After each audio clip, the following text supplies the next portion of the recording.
Hi, I'm Ben, and here are a few tips and tricks which will help you get the most out of your new machine. We'll take a little look around the machine and we can look at a few of the simple things that you can do to optimise your machine's running from day to day. Okay, top tip number one, the chiller. As you can see, it's a beautiful day out here. I'm a little warm and the chillers will be as well. So the best thing we can do is optimise their efficiency by checking the following. We need to check the filter, the one that's mounted on the chiller itself. That can be cleaned out with low pressure compressed air. Secondly, there is a mesh filter which folds down at the back of the machine. Once this is folded down, look through the mesh filter. If you can see daylight, then the filter is good to go. However, if you can't see daylight, then the filter is blocked and will either need cleaning out, again with compressed air, or will need replacing.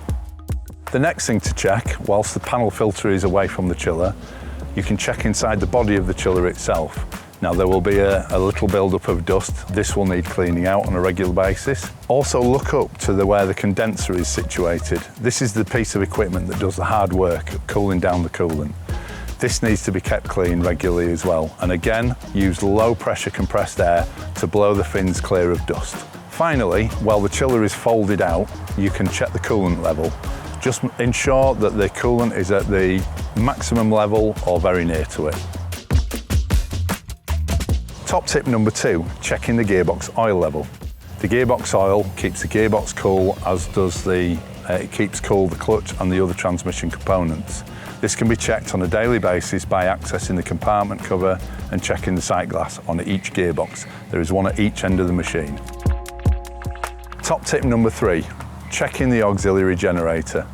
Now the generator is designed to move the machine around at slow speed and also to turn the rotor and to open the service flap. This piece of equipment is running in a dusty environment, so you need to check the air filter on a regular basis, clean it down if necessary.